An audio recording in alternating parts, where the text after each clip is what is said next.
पिछले रविवार को साईं बाबा की बातों को लेकर के बहुत सारे लोगों को खारा लग गया। किसी ने वीडियो वायरल कर दिया, बड़ी मात्रा में मेरे पर धमकियां आने लगी। मुझे कहा गया कि आप माफी मांगिए। मैंने कहा देखिए, डराने धमकाने की आवश्यकता नहीं है। ये डरने की जो सोच है समाज की, यही सबसे बड़ी गलती है।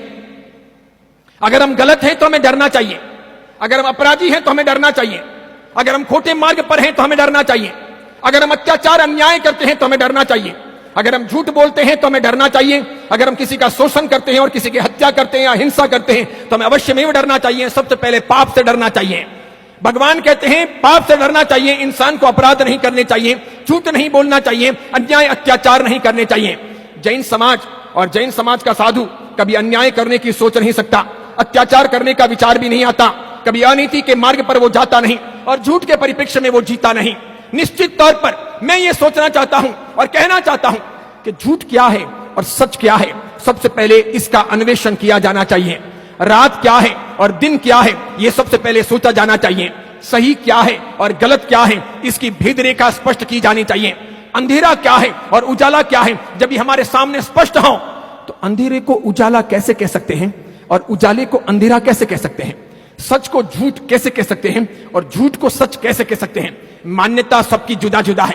कोई कुएं में पड़े तो मैं रोकने वाला कौन होता हूं, कह सकता हूं, बचा नहीं सकता। कोई अपना सर फोड़े तो मैं रोकने वाला कौन होता हूं, कह सकता हूं साधु होने के नाते, बचाना मेरे हाथों की बात नहीं है। कोई जहर खाए या उल्टे मार्ग पर चला जाए मैं बोल सकता हूं, रोक सकता हूं, लेकिन उसे बचा नहीं सकता।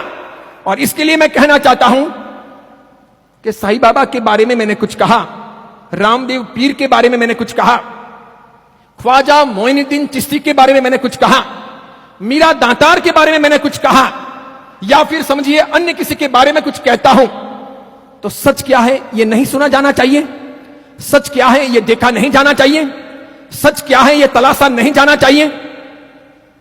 साईं बाबा मस्जिद में रहते थे, यह सच है, तो फिर वो हिंदू कैसे हुए? साईं बाबा नमाज पढ़ते थे, यह सच है, तो फिर वो हिंदू कैसे हुए? साईं बाबा बकरों की हलाली करते थे, उन्हें काटते थे, यह सच है, तो वो हिंदू कैसे हुए? उन्होंने जिंदगी में किसी मंदिर की, हिंदू मंदिर की पूजा अर्चना नहीं की, उन्होंने किसी प्रकार की हिंदू या जैन विधि से कोई साधना नहीं की, निश्चित तौर पर नहीं की, फिर उन्हें हम कैसे मान सकते हैं कि वो हिंदू हैं? किसी की आंखों में आप कब तक धूल डाल सकते हो? कितने अधिक लोगों को चमत्कारों के आधार पर कब तक आप मूर्ख बना सकते हो? मैं आपसे पूछूं, समझो कि मेरे पिता जैन ना हो, मेरी मां जैन ना हो, मैं जैन ना हूं, मैं आपको आज यहां जैन कहलवाऊं, 10 साल के बाद, 15 साल के बाद, 20 साल के बाद मेरा डीएनए टेस्ट हो और यह सिद्ध हो कि मेरे माता पिता जैन हैं, तो फिर आप कब तक झूठ बोलोगे, कब तक गलत बातों को चलाओगे? या यह सिद्ध हो कि मेरे माता पिता जैन नहीं हैं, तो मैं कब तक झूठ बोल सकूंगा और कब तक छिपा सकूंगा? जो सही है वो सही है, जो गलत है वो गलत है। जैन धर्म के लोगों को बचाना, सच्चे अच्छे हिंदुओं को निर्देशन देना और धर्म से भटक रही समाज की रक्षा करना, यह साधु संतों का कर्तव्य है। रोटियां समाज की खाते हैं, समाज के लिए नहीं बोलेंगे तो साधु संतों का उपेक्षा भाव भारतीय संस्कृति को नष्ट करेगा, धर्म की हानि करवाएगा, समाज को गर्त में ले जाएगा। मैं जरूर संस्कृति से हिंदू हूं, मान्यता से जैन हूं। हिंदू संस्कृति बचनी चाहिए, जैन धर्म भी बचना चाहिए, राष्ट्र का नवनिर्माण होना चाहिए, राष्ट्र की सुरक्षा होनी चाहिए। गलत मार्गों पर हिंदू को या जैन को नहीं बढ़ना चाहिए, भटकना नहीं चाहिए, चमत्कारों के परिवेश में ही नहीं जीना चाहिए, हकीकतों को तलाशना चाहिए, जीवन की उन्नति करनी चाहिए। चमत्कारों से पेट नहीं भरता, संस्कृति चमत्कारों के भरोसे नहीं टिकती, धर्म चमत्कारों के भरोसे विकास नहीं करता। समाज की रक्षा और समाज की उन्नति मात्र चमत्कारों के भरोसे या तालियों के भरोसे या भोजन के भरोसे या प्रभावनाओं के भरोसे या संघ पूजन के भरोसे या नाच गान के भरोसे नहीं हो सकती। उसके लिए नीति चाहिए, प्रिंसिपल चाहिए, सिद्धांत चाहिए, इतिहास की सही सही अन्वेषण की स्थितियां चाहिए, हमें पढ़ना चाहिए। सही बात यह है, गत रविवार को मैं शिरडी के साईं बाबा के बारे में बोला और सच यह है, मेरे से पहले कई सारे लोग वर्षों से ये बातें कहते आए हैं, ऐसी किताब भी छप चुकी है, उन्होंने दावा किया है, दुनिया का कोई भी आदमी उनके दावों को झुठला नहीं सका है कि साईं बाबा हिंदू नहीं मुसलमान थे। कोई नहीं झुटला सका।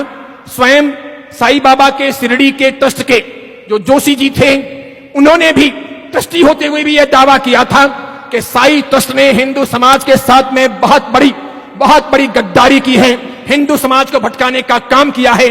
साईं बाबा का अग्नि संस्कार नहीं हुआ था, उन्हें कब्र में दफनाया गया था, उसी कब्र पर ये साज बना है और कालांतर में लाकर के मूर्ति की स्थापना कर दी गई है। साईं बाबा हिंदू नहीं है, हिंदू मान्यता यहां कहीं सिद्ध नहीं होती।